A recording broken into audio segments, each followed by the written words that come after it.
बोले हाँ हाँ।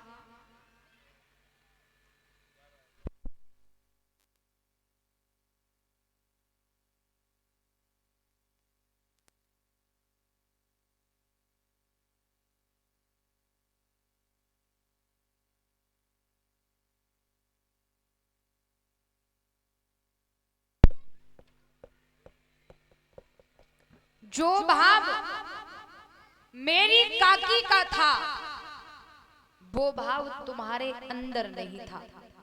प्रेम तो था लेकिन उसमें मिलावट थी, प्योर नहीं था। मेरी काकी का जो प्रेम था, समर्पण था प्यारे, वो प्योर था, लेकिन आपके अंदर थोड़ी सी कपट की बूंद पड़ गई है। और प्यारे, खीर बनाइए, खीर में क्या क्या डाला जाता है? जो कुछ डाला जाता है सारा डालिए, और ऊपर से खीर में नमक डाल वो नींबू डाल दीजिएगा प्यारे। खीर कैसी लगेगी खाने में? खीर फट जाएगी ना। ठीक उसी प्रकार से प्यारे, समर्पण भाव, प्रेम, स्नेह, संबंधों के बीच में अगर कपट की एक बूंद पड़ गई तो संबंधों में दरार आ जाती है। भगवान ने काका से जवाब दिया, कोई बात नहीं, मेरी काकी ने तो मोकुंजों खिलाया, आप कहाँ खिला रहे? विदुर बोले लाला कार को जो कुछ तो तेरी काकी ने खिलाए दियो। बोले कछू तो होएगा। बोले लाला कछू नहीं है। अरे बोले कछू तो होएगा। बोले कछू नहीं है, रूह को साग है, वो तो मैं तो को खिला नहीं सकूं। भगवान बोले आप नहीं खिलाओगे, मैं स्वयं खाऊंगा। भगवान चल करके गए, अंदर रसोई में जाकर देखा है रूह का साग रखा है, पात्र में साग रखा है। भगवान ने साग लेकर भगवान ने रूह का साग खाना शुरू किया और विदुर जी को प्रेम का उपदेश दिया भगवान ने। कैसे? ऊंची है प्रेम सगाई है सबसे ऊंची, ऊंची है प्रेम सगाई है सबसे ऊंची।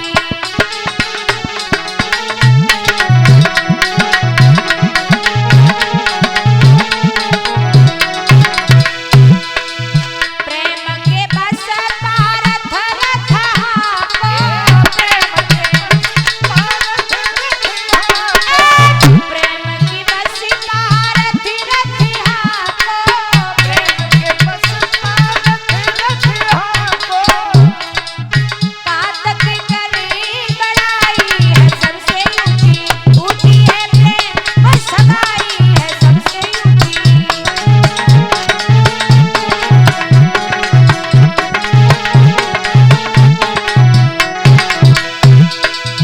दुर्योधन घरी भोग न भायो, दुर्योधन घरी भोग न भायो, दुर्योधन घरी भोग न भायो।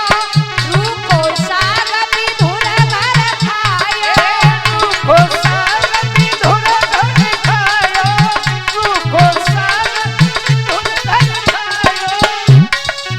ऐसे ही कृष्ण कन्हाई है सबसे ऊंची, ऊंची है प्रेम सगाई है सबसे ऊंची।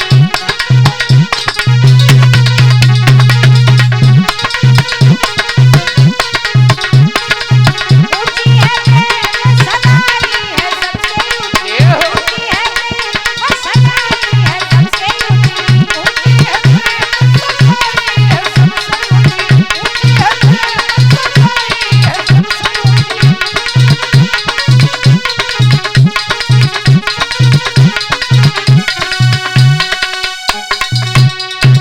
भगवान ने प्रेम उपदेश दिया विदुर जी को। उसके बाद भगवान चलकर पांडवों के पास आए।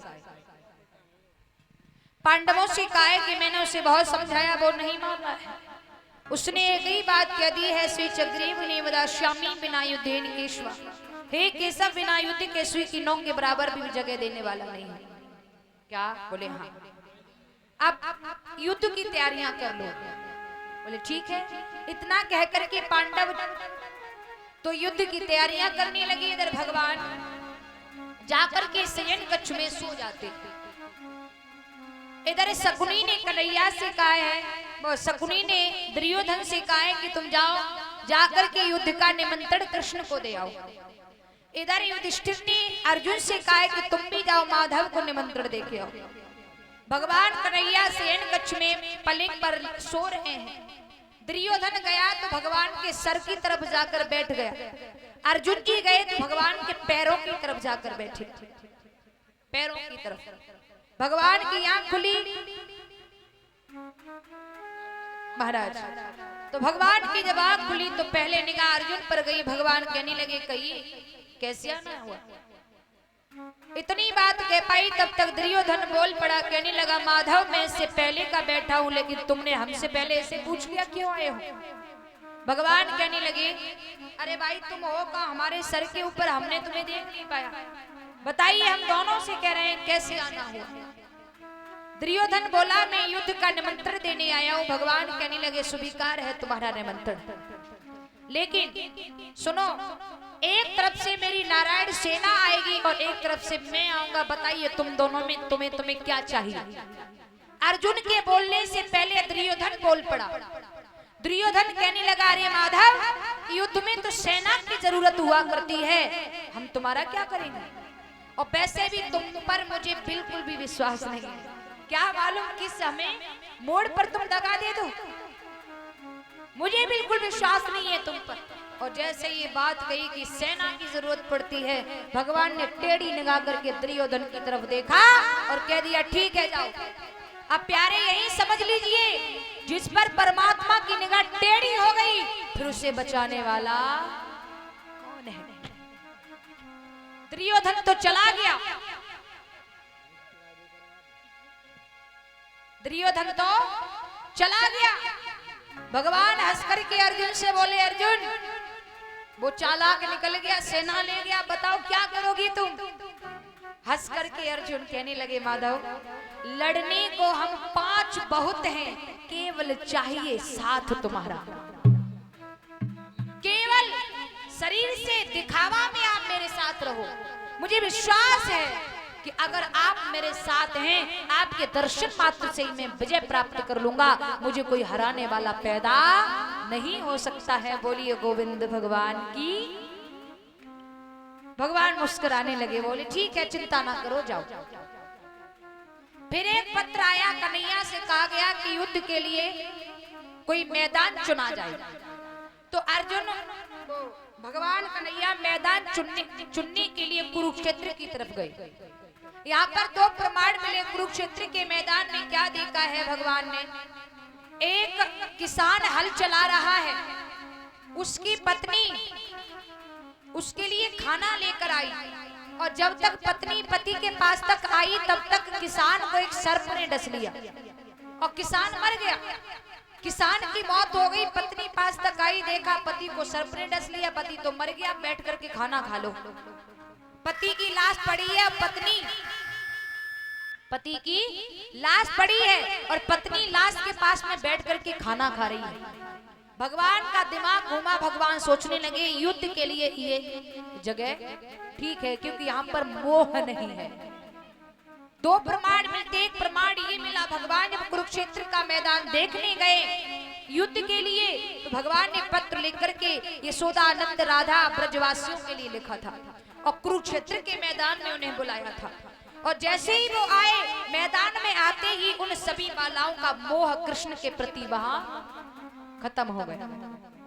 तो भगवान समझ गए कि कुरुक्षेत्र का मैदान बहुत ठीक रहेगा क्योंकि यहाँ पर बिल्कुल मोह नाम की चीज नहीं है।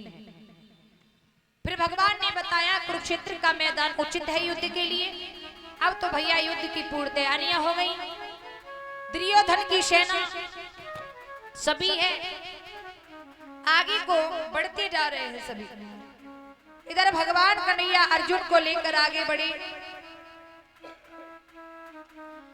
भगवान कन्हैया जब अर्जुन को लेकर आगे बढ़े तो युद्ध के मैदान की तरफ आगे को बढ़े तो क्या देखा है सामने, क्या अर्जुन ने क्या देखा है सामने कि दुर्योधन 100 भाई, गुरु कृपाचार्य द्रोणाचार्य सभी खड़े हैं, पितामह मामा शकुनी मामा शल्य सभी खड़े हैं और सभी को खड़ा देखकर अर्जुन के पैर पीछे को लौट गए। कहने लगे माधव ये तो मेरे अपने हैं, मैं अपनों पर बाण कैसे चलाऊंगा। और अर्जुन कहने लगे हे माधव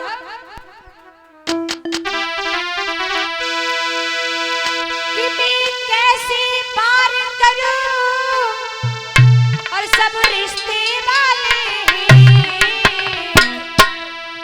कछु मामा लगते हैं, कछु पिता हमारे, कछु मामा लगते हैं, कछु पिता हमारे, कछु मामा लगते हैं, कछु पिता हमारे, कछु मामा लगते हैं, कछु पिता हमारे। अर्जुन कहने लगे माधव ये हमसे नहीं होगा, मैं अपने भाइयों पर, अपने गुरु पर, अपने पिता पर ये द्रोणाचार्य, ये हमारे गुरुदेव हैं, ये सभी दुर्योधन 100 भाई ये मेरे भाई हैं, ये मेरे अपने हैं, अपनों पर मैं बाण कैसे चलाऊं। सुनो मैं कैसे पार करूं, सब रिश्ते वाले हैं,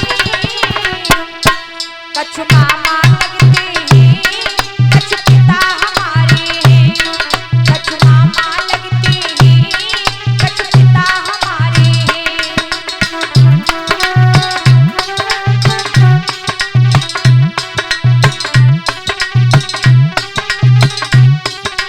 बोले वो बाबा भी सब हैं, वो सकुनी मामा हैं,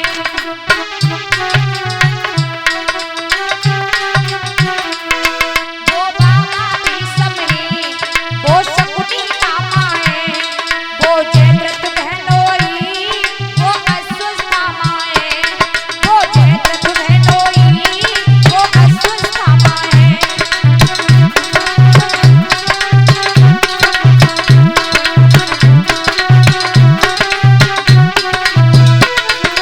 वो जयद्रथ बहनोई, दुर्योधन का बहनोई है जयद्रथ, उन और वो दुर्योधन मेरा भाई है, तो मेरा भी बहनोई जयद्रथ हुआ, इन पर हम बार कैसे करें माधव। ये सुस्तामा पहली बात ब्राह्मण का बेटा है, दूसरी बात गुरु का पुत्र है, इस पर बार कैसे करें हम। और बोले हे अर्जुन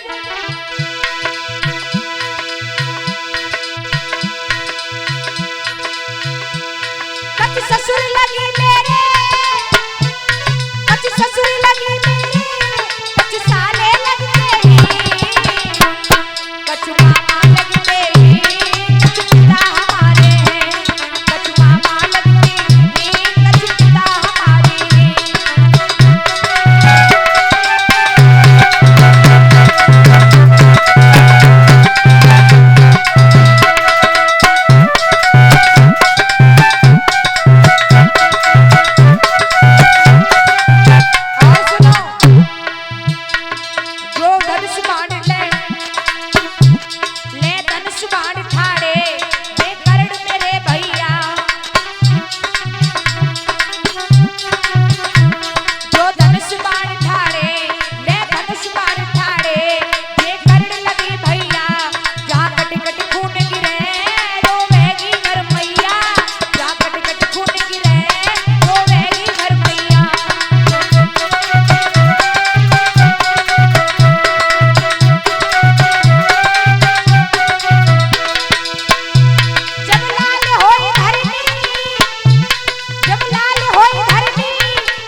महाराज।